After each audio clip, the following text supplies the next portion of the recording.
દીકરી વાલનો દરિયો।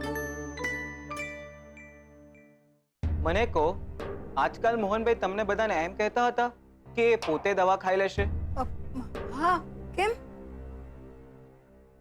મને હતું જ, આવી પ્રકારની બીમારીમાં આ બહુ કોમન છે।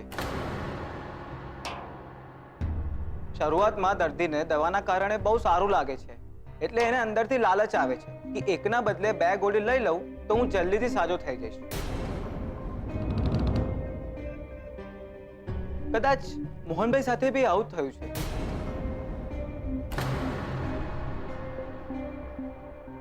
વેલ, અત્યારે તો એ ઠીક છે, મેં એમને ઊંઘનું ઇન્જેક્શન આપી દીધું છે, પણ હવે આપણે આ એમની હેવી ડોઝની દવાઓ બંધ કરી દેવી પડશે। આ હું એમને એક ઓછા પાવરવાળી દવા લખી આપું છું। 7 દિવસ પછી આપણને ખબર પડશે કે નવી દવા શું અસર કરે છે અને આ જૂની દવાએ શું આડઅસર કરી છે। પણ પ્લીઝ, તમે એમને ઘરની બહાર જવા દેતા નહીં। આરામ એટલે કમ્પ્લીટ આરામ। અને હા, આ નવી દવાઓ એમના હાથમાં ન લાગે એનું તમારે બધાએ ધ્યાન રાખવાનું છે। ઓકે ડોક્ટર સાહેબ, ચલો તમને ઘર સુધી મૂકી જાઉં। ચાલો। સેજલ, બેટા ચાલે તારા પપ્પાને એકવાર જોઈ આવીએ।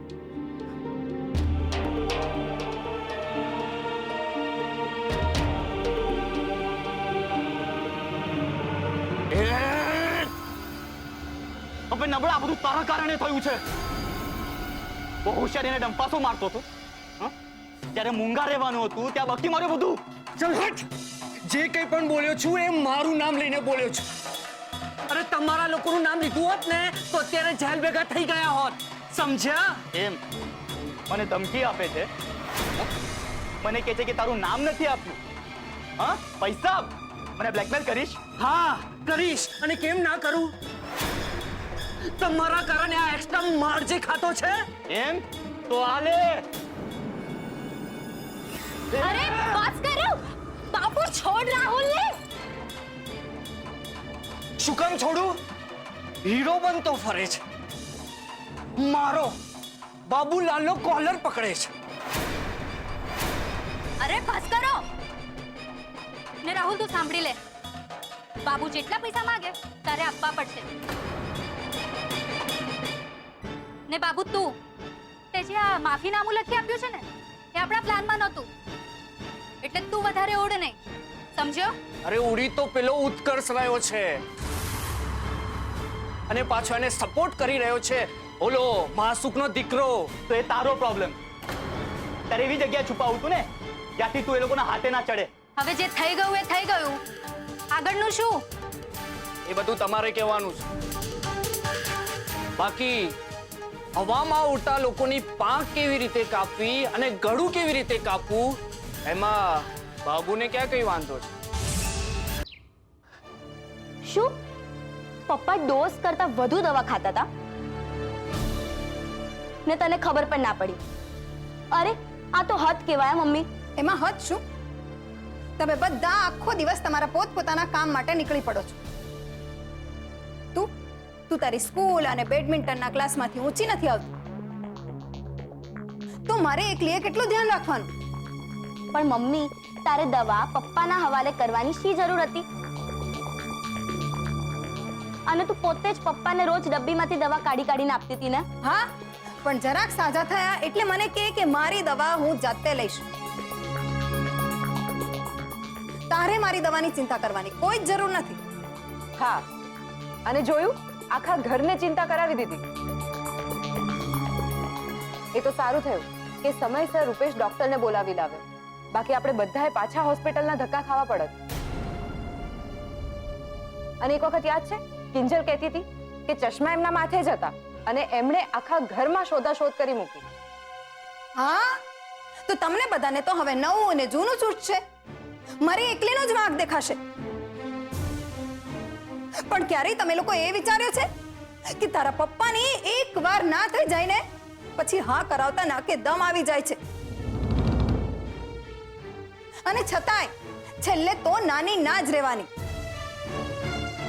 મમ્મી, તારી આ વાત સાથે અમે ત્રણેય બહેનો એગ્રી થઈશું.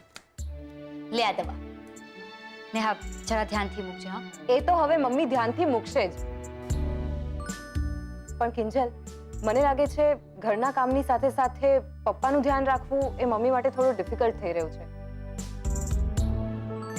તો આપણે પપ્પાની સાથે બેસવાના વારા કરી લેવા જોઈએ. એ હા, આ આઈડિયા સારો છે. હું છે ને મારી પ્રેક્ટિસ પતે કે સવાર સાંજ પપ્પા પાસે બેસી શકું છું. અને હું પપ્પાજીને કહીને મારા ઓફિસના ટાઈમ એડજસ્ટ કરાવી લઈશ. એકાદ બે વાર ઓવરટાઈમ કરવાનું આવી શકે છે, પણ આઈ થિંક એ તો મેનેજ થઈ શકે છે. ને હું દુકાનેથી ઘરે આવતી જતી રહીશ. બાકી મને તો મદદ કરવા માટે ગુલાબ તો છે જ. એટલે મમ્મી, તારે બહુ ટેન્શન લેવાની જરૂર નથી. ને આ દવા પાછી આપતો. આપને.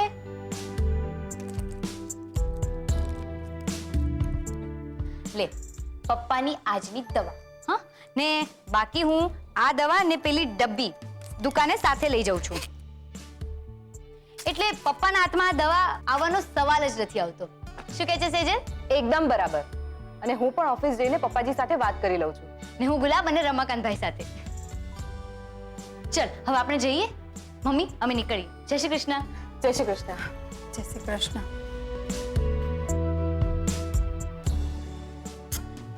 મમ્મી, તું ચિંતા નહીં કર. પપ્પા ઠીક થઈ જશે.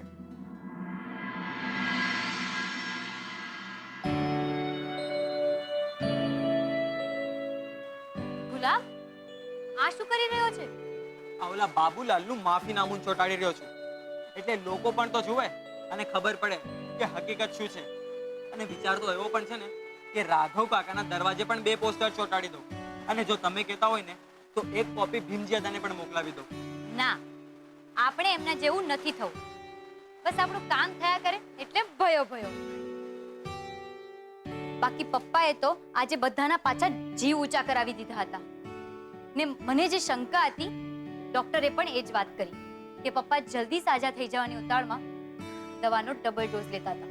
ભૂત તારીની કિંજલબેન, તમને યાદ છે જે દિવસે આ બાબુલાલની ધમાલ થઈ હતી એ દિવસે તમારી ને મારી વચ્ચે આ દવા બાબતે વાત થઈ હતી કે તમે 7 દિવસની દવા એક સાથે લઈને આવ્યા તો એટલી વહેલી કેવી રીતે ખલાસ થઈ જાય.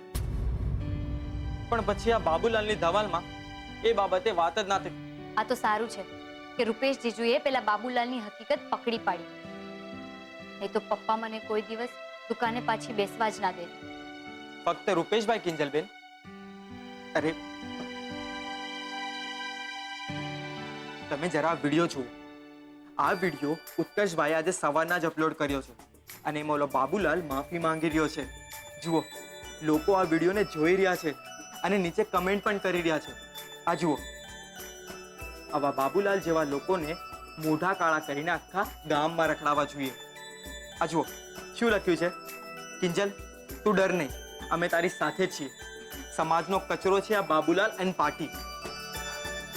કિંજલબેન, હું ઉત્કર્ષભાઈને હમણાં જ એમના જ આપેલા ટેબ્લેટમાંથી ફોન કરું છું અને એમને કહું છું કે તમે દુકાને આવો અને આપણે આ વાત માટે સાથે મળીને ચા પીએ.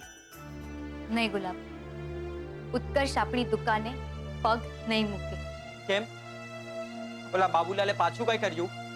ના, પણ ઉત્કર્ષે પપ્પાને શબ્દ આપ્યા છે કે જ્યાં સુધી પપ્પા એને નહીં કે એ દુકાને પગ નહીં મૂકે, મને નહીં મળે.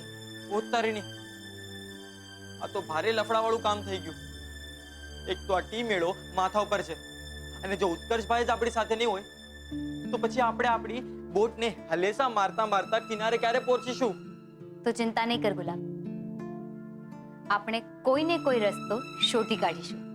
આ પાર કે પહેલે પાર, કિનારે તો પહોંચવું જ પડશે.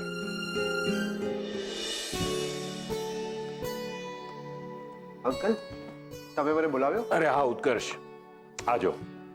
આ રાજકોટના પ્રોજેક્ટનું ટેન્ડર આવી ગયું છે. જરા જોઈ લે ને પછી સેજલને પણ સમજાવી દેજો. ઓકે? હા.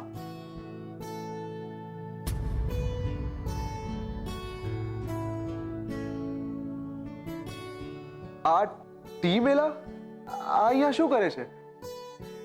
કેમ ભાઈ, તને કઈ વાંધો છે? ના ના, વાંધો શું હોય? આ તો તમારા ટેબલ પર હંમેશા રિઝોર્ટ મોલ જેવા બ્રોશર જોયા છે, અને આજે આ ટી મેલા એટલે થોડું વિચિત્ર લાગ્યું. અરે ભાઈ, અમારા ફ્રેન્ડ છે નરોત્તમ રાવળ, આ ટી મેલાનું આયોજન એમણે જ કર્યું છે. ને આવ્યા હતા અહીંયા સ્પોન્સરશિપ માટે અને મને જજ તરીકે આમંત્રણ આપવા. અરે વાહ, આ તો બહુ સારું કહેવાય. કિંજલ પણ આ ટી મેલામાં ભાગ લેવાની છે. 1 લાખનું ઇનામ છે ને, અને મેં તો એને કહી દીધું છે કે ઇનામ તો એને જ મળશે. એની ચામાં સ્વાદ છે.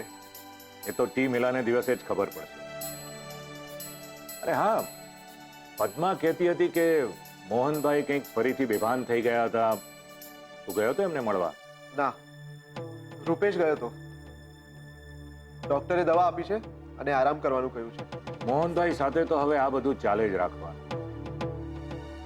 એકવાર હોસ્પિટલના દાદરા ચડો એટલે ચડ ઉતર કર્યા જ કરવાના. તું મળવા કેમ નહોતો ગયો? અંકલ, સાચું કહું તો પોસ્ટરવાળી ઘટના પછી મેં મોહન અંકલને વચન આપ્યું છે કે જ્યાં સુધી એમની પરવાનગી નહીં હોય હું કિંજલને નહીં મળું. હા રાવ સાહેબ, હા, હું ઓફિસમાં જ છું, માસુમ અંકલની કેબિનમાં.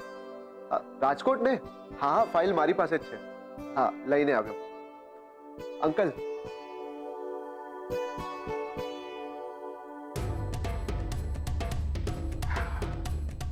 $1 લાખ. આ 1 લાખ જીતવા માટે કિંજલ મહેનત તો બહુ જ કરશે. ઉત્કર્ષની મદદ વગર 1 લાખ જીતી શકશે? મને શંકા છે. જો કિંજલ 1 લાખ ન જીતે પછી આ ઇનામ કોણે જીતવું જોઈએ?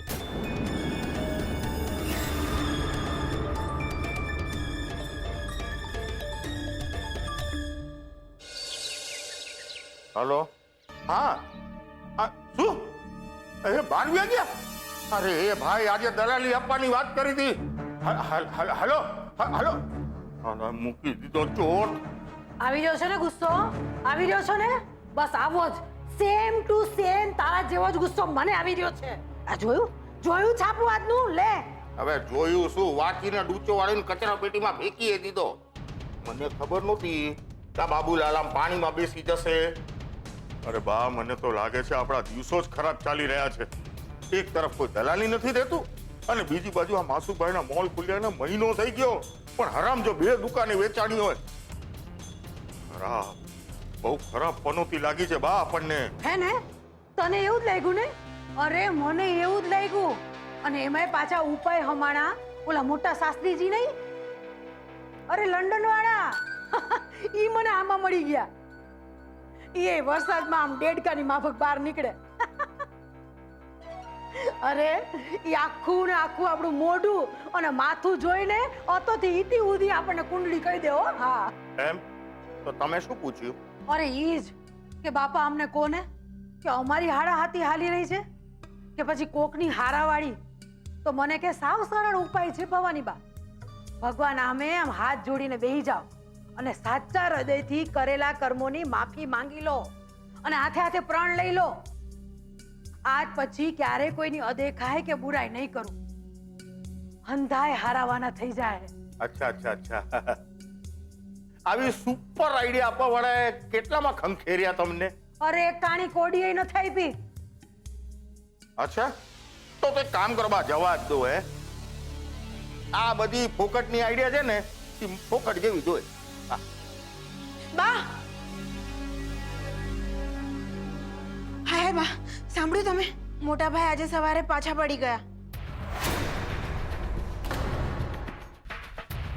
આ તો રસ્તામાં ગુલાબ મળ્યો ને, એણે કહ્યું. અચ્છા. પણ મોટાભાઈ પડ્યા પછી ઊભા થયા કે પછી? હાય, આવું શું કામ બોલો છો? અરે ઈ જી બોલો ઈ એના ડાચાથી ફાટે છે ને. તારા બાપનું કઈ ગયું? અને એ રાઘવ, સમજાણું કઈ? જો હાચા હૃદયવાળી વાત, હજી તો રજૂઆત કરી છે, ત્યાં સમાચાર આવવા લાગ્યા કે મોહન પડી ગયો. જોયું? જો ભાઈ, હું તો આયેલી સાચા હૃદયથી ભગવાન પાસે માફી માંગવા. આવતા રે. ના ભાઈ ના, હા બા, મારા વતી તમે જ પૂજા કરી લેજો. હું તો આયલો ઉઘરાણીએ, અને ઓલો આપણો રાહુલિયો વાયદા બજાર 1500 માટે આજે આપું છું, કાલે આપું છું, આજે આપું છું, કાલે આપું છું, આવું કર્યા રાખે. પણ જો એની માને જ ન પડી હોય તો મારે શું? મારે તો ભાગવું જ પડશે ને બા, આપણા બધાના પેટ ભરવા માટે. અરે રાઘવ, અરે હાંભો. આ લોકો શેની વાત કરી રહ્યા હતા? મને તો કઈ સમજાયું જ નહીં. હાશ, રાવ સાહેબ વાળું કામ આખરે પત્યું તો ખરું. બાપરે, કિંજલને મહત્વના સમાચાર આપવાનો તો રહી જ ગયા કે ટી મેળામાં જજ તરીકે માસુ અંકલ આવવાના છે. સાંભળીને ખુશ થઈ જશે.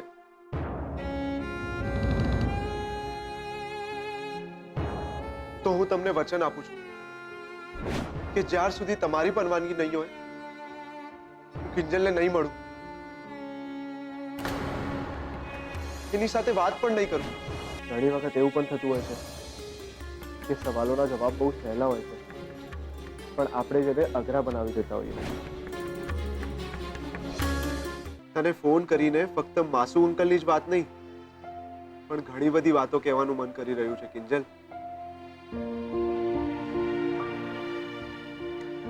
પણ નહીં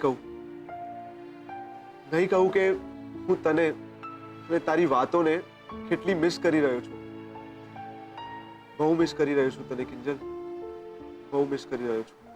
રમાકાંતભાઈને ત્યાંથી 20,000 નો ચેક આવશે ને વસંતભાઈ આવશે. ઓહો, તાપીનગરની રાણીએ ભારે હિસાબી તલવાર કાઢી છે ને.